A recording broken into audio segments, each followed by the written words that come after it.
Welcome to the Wealth Under Pressure podcast. Financial success very often has less to do with owning a financial product, earning a high income, or even being frugal. Instead, the path to success comes from having a comprehensive plan that enables you to optimize decisions and avoid mistakes. Join John Smallwood, a certified financial planner, as he identifies key areas of pressure on people's wealth and strategizes to reduce it. It's time to liberate your wealth. Hello and welcome to episode number 13 with John Smallwood.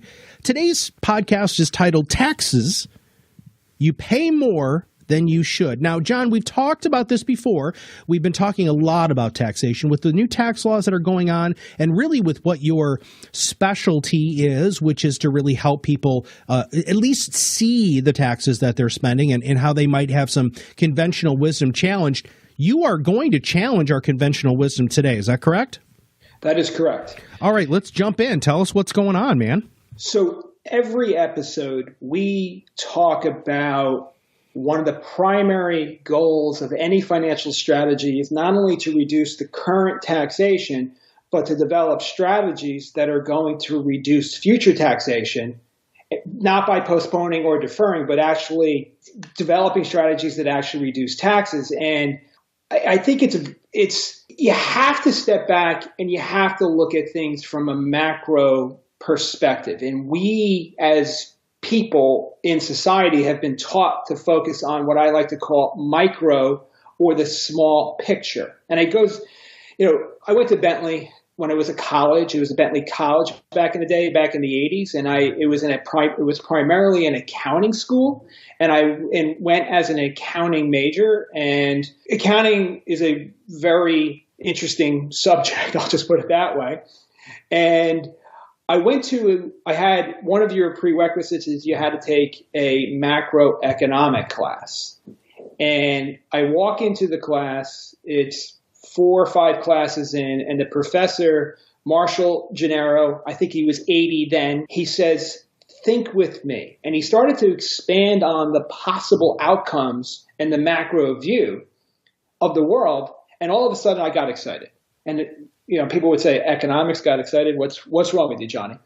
But the idea was all of a sudden all the things I was doing in accounting actually made more sense because I was looking at it on a macro basis. And quickly I got rid of the accounting major and went over to what Bentley had at the time, which they still have, is an economics finance major. So focus on economics and a focus on finance. Mm-hmm. And what we're able to do is to kind of apply that. And that thinking, he would say in his class, "Think with me." And you go through the process of thinking because that's how bigger picture things happen. And that's kind of what I want to do today. And I want you to, most people that I encounter in our practice are paying currently more taxes than they should, regardless of what tax law we're in 2017 or beyond. And their strategies are actually increasing their future taxation. And that's kind of what I want to get. In this podcast, I want to get people to think strategically about what they're doing and focus on what's happening. And there are two, you've heard me say this, there are 2 things that I'm going to bring up today. One is we've all heard about the miracle of compound interest. What comes with that is a concept called compound taxation that most people do not discuss. We're going to discuss that. And the concept of a short-term mortgage. There is so much information out there in advertisements about paying less interest and prepaying mortgages, and this has to be the best strategy for everybody. And the combination of these 2 strategies are creating a dramatic increase in the amount of taxes that people are paying. All right, John, I have a quick question for you. If you don't mind, you have used the word macro often. So before we jump into compound taxation and short-term mortgages, would you mind just taking a brief moment and explaining the difference you working with a financial services professional who has a macro view versus a micro view. Okay. So a micro view would be, and I'm going to use the concept of a 15-year mortgage. The idea is that you're going to pay less interest and that's going to be a good thing in your financial strategy. And we're looking just at that one silo or one component of your financial strategy. When you look at the macro, you start to look at the big picture and you see that, well, if I'm not only going to pay more money to the bank, I'm going to pay more money to Uncle Sam in the form of taxation because I'll have less interest deduction, and I will, in other places, because I'm putting more money into that mortgage, I'm going to get less benefits with my dollar. In economics, the goal of efficient use of capital is to get the maximum amount of benefits for every dollar that I'm spending. Okay. So when you start thinking about it, the macro view wants to look at all the variables, where the micro view wants to look at only one variable and ignore everything else as if it doesn't exist. And the reality is we live in a macro world. We make decisions in micro. And that is a fundamental problem that most people have, is we make different financial decisions at different times, at different stages of our lives with different people, and we're typically focused on singular decisions: a college plan, a retirement plan, a mortgage cancellation or debt repayment plan, or whatever, or an asset allocation plan. We're ignoring the impact in other places. And what macro does is it looks at the ripple effect of other consequences, because everything has a consequence. Okay.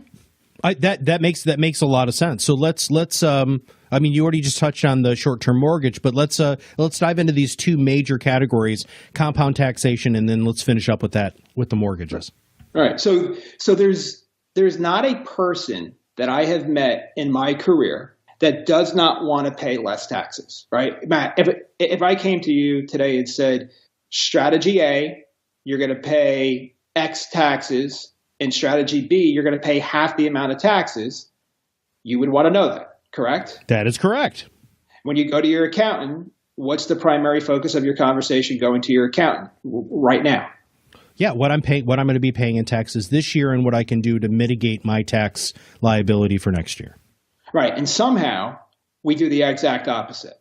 Okay. So what I thought would be interesting is I made a very simplistic macro strategy, and you can think about this as yourself, and you can kind of change the numbers, but I wanted to make something, in essence, very concise and very tight. So you're 35 years old, you make $300,000 per year, you're in a 30% tax bracket, combined state, federal, whatever. Just make it 30%. Math is easy. You've accumulated $300,000 in an account that makes 4% interest for you.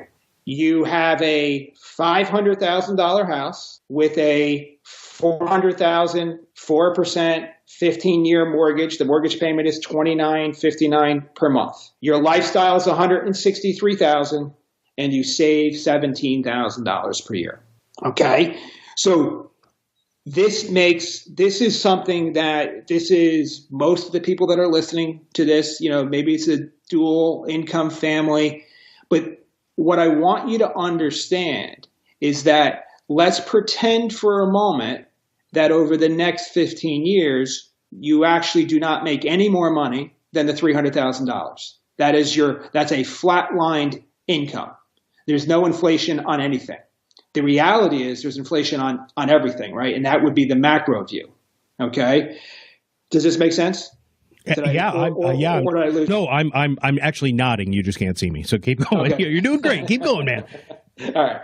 So if I look at year one and I look at, I'm paying about $16,000 in mortgage interest. So my taxable income without other deductions comes down to about $285,000. I'm going to pay tax on the income of about $85,000. If I have $300,000 sitting at 4%, that generates $12,000 worth of interest, correct? Correct. In a 30% bracket, I've got to, on my tax return, will go $12,000 worth of earned income, which will generate about $4,000 in taxes. So that first year, I'm taking my $17,000 and I'm putting it away, and I'm taking the $12,000 minus the $4,000 of interest, and I'm reinvesting it back into my plan. So I'm actually saving between the interest and my saving about $25,000.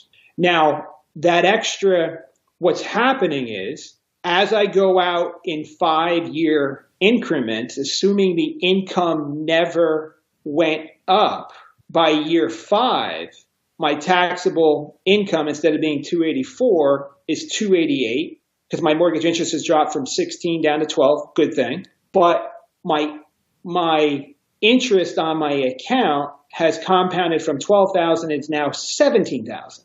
So now my tax, instead of being 4,000, it's 5,000. So as the wealth is compounding, the tax is compounding. So now my savings rate, because of the increased taxes, has gone from 17 down to 15 because of the increased taxes. And that's now, when you start to look at the macro view, you might also think that the real estate tax might have gone up, the insurance might have gone up, and other things have gone up. So, but I want you to visualize this, that as you go out year 1, year 5, year 10, year 14, by year 14, the savings has dropped from 17 down to 12,000. And if you didn't have the interest income and you didn't have all these other things, you wouldn't be paying as much tax. So what we're looking at is that the strategy that I'm deploying in this situation, which is done by, pretty much everybody, you are paying, your tax on your interest went from 4,000 to 8,000. So your taxes doubled there. Your income taxes went from 85,000 to 90,000 because you're losing your deductions. So 10 years out, you're paying close to $10,000, 15 years or 14 years out, you're paying close to $9,000 more in taxes. So the strategies, the combined strategies, are actually increasing your taxes, which is not what we want to have happen. So therefore, you have less money to do other things with. Now, the good thing is you've paid off your mortgage over this 15-year time frame. Okay. All right, which is a good thing, right? I'm debt free. Well, see, I don't know, because I have a feeling if I say yes, you're going to be like, well, so anyway, keep going.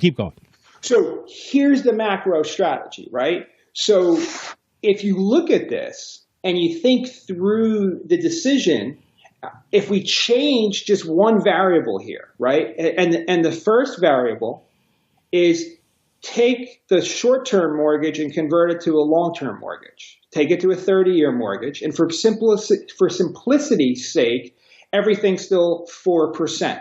So the 4% 30-year mortgage, the payment drops from $2,959 a month to $1,909. So in essence, you're now freeing up $12,000 in mortgage savings. Now, your decision was, I'm going to prepay the mortgage by making an extra $1,000 a month payment. That is a form of savings. No question, right? Sure. But is it an efficient use of your capital? Okay. So the same scenario, instead of, in year 1 under the old strategy, the combination of the two, you were basically putting away $25,000. The combination of this, you're putting away $37,000 because you got an extra $12,000 to put away. By year 14, you were putting away $32,000 between the interest and your $12,000 savings. Now you're putting away $53,000. Okay.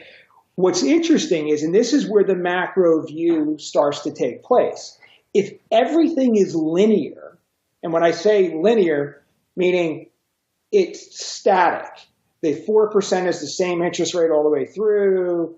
The house doesn't appreciate. There's all of these linear conversations. You, under the old strategy, you would have accumulated about $720,000 in the bank, which is great. You've accumulated, the house is paid for, and you got $723,000. In the other strategy, you would have accumulated $975,000. But you still have a mortgage that's worth about $255, and you've got about $255 more in cash. Okay. And on a linear micro basis, you walk away from that and you basically say, it doesn't matter, I'm at the same spot, right? Because I've got more money, but I still have a debt. But now you're in the driver's seat. And what I want to talk about is, what do you believe is going to happen to the interest rates over the next 15 years? Oh, I think they're going to go up. I think not only are interest rates going to go up, but I think taxes are going to go up too. But that's just my 2 cents. Right. Now, there's not a lot of people that I've spoken to that believe interest rates will stay the same or go down. Most people are in the camp of interest rates are going to go up in the world, right? So if the goal happens and interest rates go up, which means my CDs and money market accounts and bonds, all the interest rates go up, that's good for our savings, right? Yes.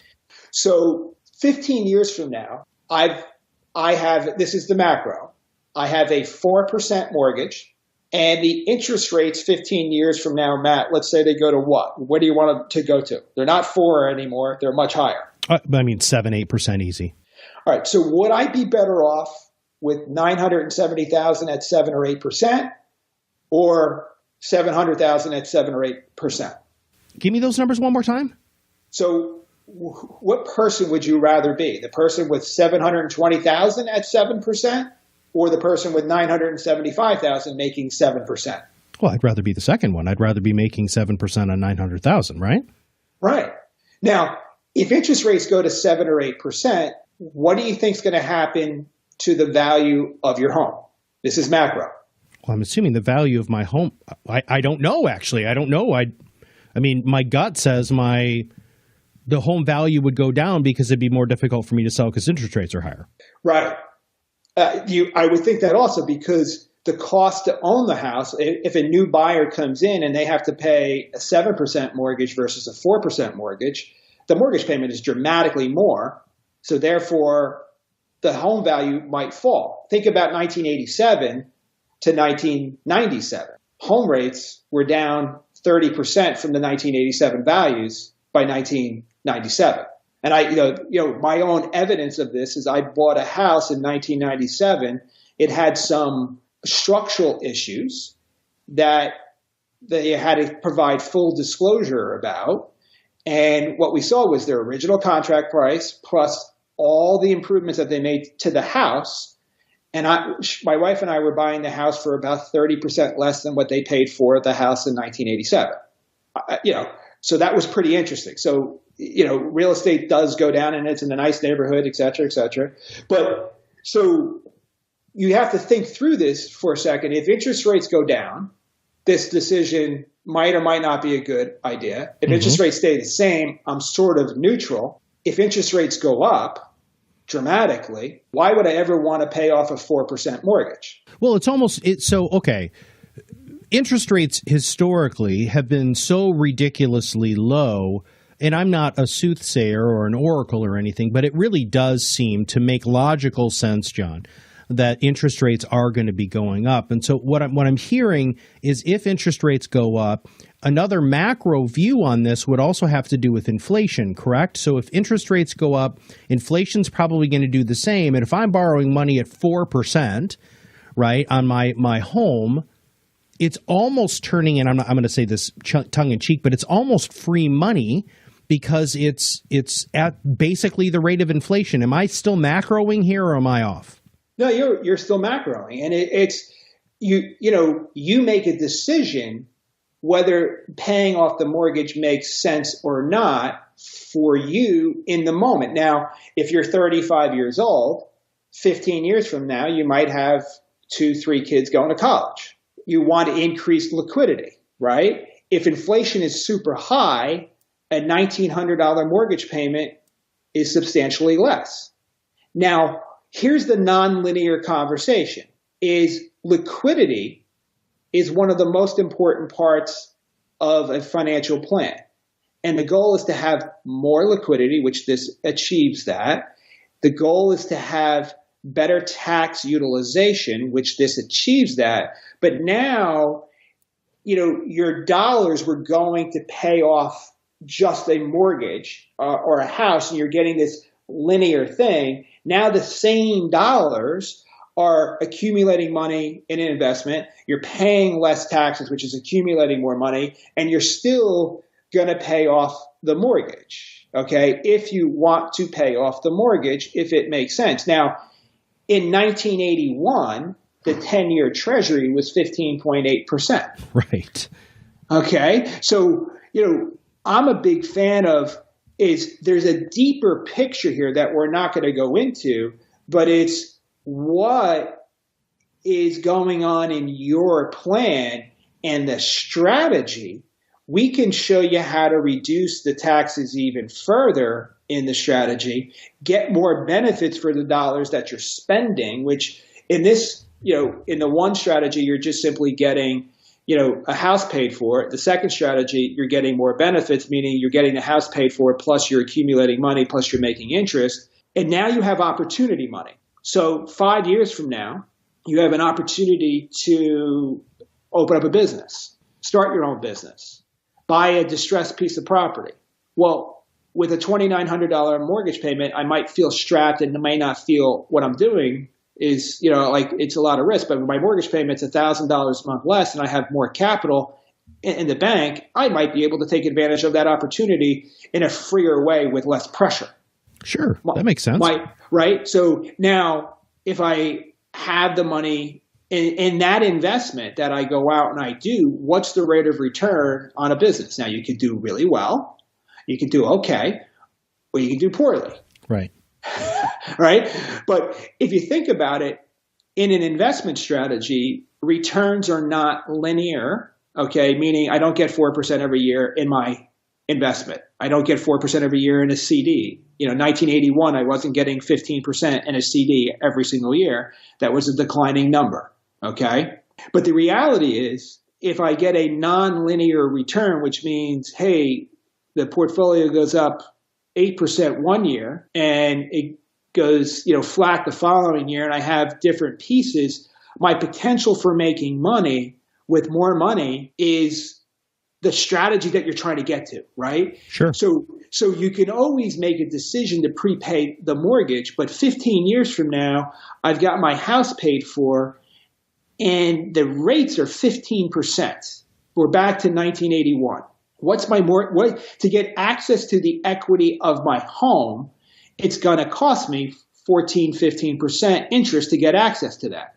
All right. Right. So my money's in jail because I don't want to do that. I don't want to, I don't want to take money back out of the house. But if I'm forced to because of the liquidity features that are in my plan that need to happen, now I'm paying substantially more interest. I don't know. Nobody knows what's right. But what I do know is if I came to you, Matt, this year and said, instead of paying $89,000 in taxes, I want you to pay $85,000 in taxes. Mm-hmm. Which one would you rather? Well, unfortunately, from learning from you here, I think I would have to ask a follow-up question, which would be, how is that going to, so if I'm paying $4,000 less or whatever the number was with the quick math there, is that going to impact me really negatively later down the road? Right. I need to ask that question. Right. Which, if you go back to what we're talking about, is no, because you're going to have more capital. That's right. But now, if you spend the capital and you waste it all, then yes, that could actually put you in a worse case. Mm-hmm. So what the goal is I have to look at the individual strategy, and I have to understand as to if I can develop a strategy that will not only reduce the taxes that we talked about just by the one move, but I go in and I do 2 or 3 or 4 financial moves for the client with the intent of knocking that tax down and the future tax down. That's going to be a better strategy, especially if we go into a rising tax environment and a rising interest rate environment, because that financial pressure is only going to get worse. Right. All right. So it's this, macro view versus micro. In the micro, if you ran the numbers and everything was equal and the money, your money made 4% and your mortgage rates were 4% and everything compounded at the same level, in a linear world, the discussion is exactly the same. Meaning I have the same amount of money in 10 years, I have the same amount of money in 15 years, I have the same amount of money in 20 years. It's just different. It's in different places. Once you move into opportunity and rates of return and nonlinear rates of return and increasing taxes, and if you think about it, what I didn't talk about is, and this is what people suffer, right? This concept is effectively, a lot of people have this last 15 years of their income staying relatively level or worse, declining. Okay. And I see this everywhere, and their real estate taxes have gone up. They have kids that are driving, so their expenses have gone from, their car insurance has gone from $3,000 for husband and wife to $8,000 for the husband and wife and the 3 kids that are driving. That's my car insurance, but it's all your other expenses are going up, and to get out of the grocery store has gone up. So the reality is you might have gone from a great savings rate to a negative savings rate, right, because of the financial pressures. Now, if your income's going up, you may not feel the burden of it. Okay. And this is, so strategic planning is, yes, it's good to pay less interest, but if it's tax deductible, I want to maximize the tax benefit. And then if we use our rising interest rate environment, and I have an 8% CD rate or money market rate 15 years from now, and I got a 4% mortgage, and there's no tax benefits on the mortgage, I still probably don't want to pay it off. So here's my final question for you. So here's the objection that I would have if I was a micro financial services professional or CPA. John, what you're talking about to me is an unknown future projection / decision. Shouldn't we deal with what's in front of us instead of looking farther down the road? So in front of us is right now, right? That's what I mean by it, yeah. Yeah. So right now, if I had 2 options to pay $90,000 of tax versus $85,000 of tax, right now, is it better to save $5,000 and put it in the bank? Yes. Right. Which again, that's what most people think. So, right. Yes. Right. And is it better for me to have more liquidity outside of my house than it is to have inside of my house? Don't know the answer to that question, right, because I don't know what's coming. All right. But I do know this. If I'm in control of my capital, I have more options to overcome those future pressures that are coming. If I have less liquidity, I have less options. If I'm paying more taxes, and my strategy is going to dictate, if the interest rates go up and the tax rates go up, strategy A pays more than strategy B in taxes. So therefore I have less money. And it's not like I'm deferring and postponing. I'm actually getting a bigger tax benefit. So I want to pause you there, because that is the distillation. That's that golden nugget of today's podcast. What John is talking about with this macro view is future opportunity. Instead of being impatient and taking your opportunity today, opening up the opportunities later down the road is much bigger. John, I want to tell you just a very, very quick story that I think will illustrate this. I was teaching my kids, I have twins, I was teaching them how to ride a bike. And so I got this really nice grassy hill, and I have my first son who's very, very impatient, and I let him go, and he's staring at the front tire, and he's overcorrecting, and then he goes and falls down. Now, I had told them that they were going to fall down, it was going to hurt, so they weren't crying and upset with me.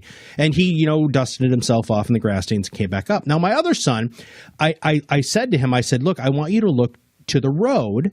I don't want you to look at the front tire. And so I let him go. This kid goes all the way to the flipping road, because he wasn't overcorrecting. He wasn't making snap decisions. And my other son goes, well, guess what, Dad? I guess I shouldn't have looked at my front tire. Right. When it comes to macro versus micro, what I think John is helping everybody do here, and everybody who's listening, understand taking a different viewpoint on this is really, really important because things have fundamentally changed. John has been quoting, going back to 1981, where you could put money in a bank and get like 15% rate of return because interest rates were insane. We're not in that environment anymore. Are we ever going to get back into that environment? We really don't know.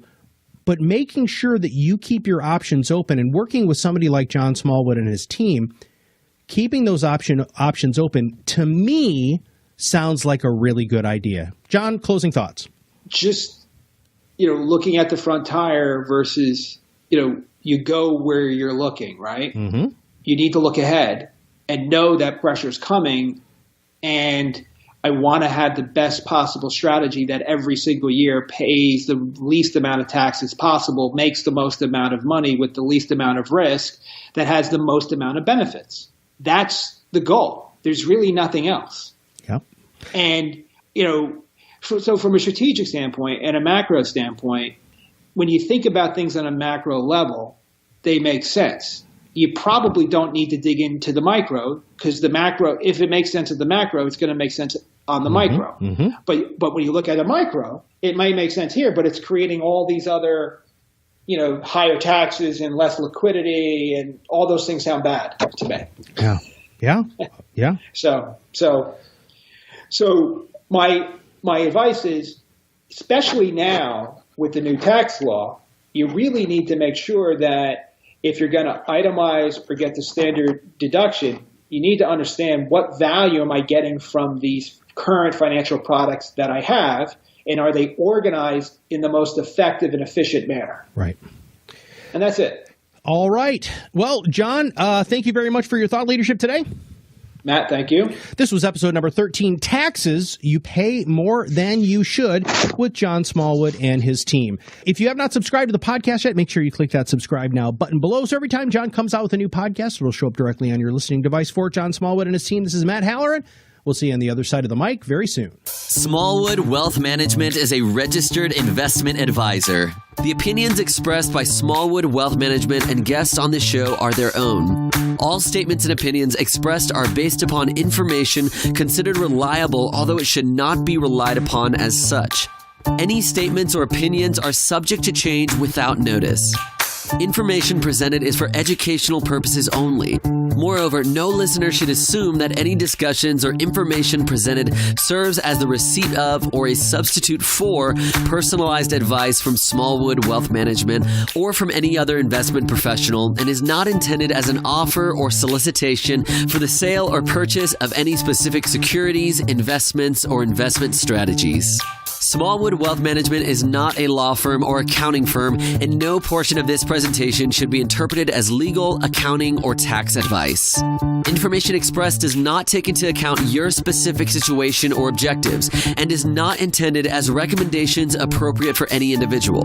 Listeners are encouraged to seek advice from a qualified tax, legal, or investment advisor to determine whether any information presented may be suitable for their specific situation.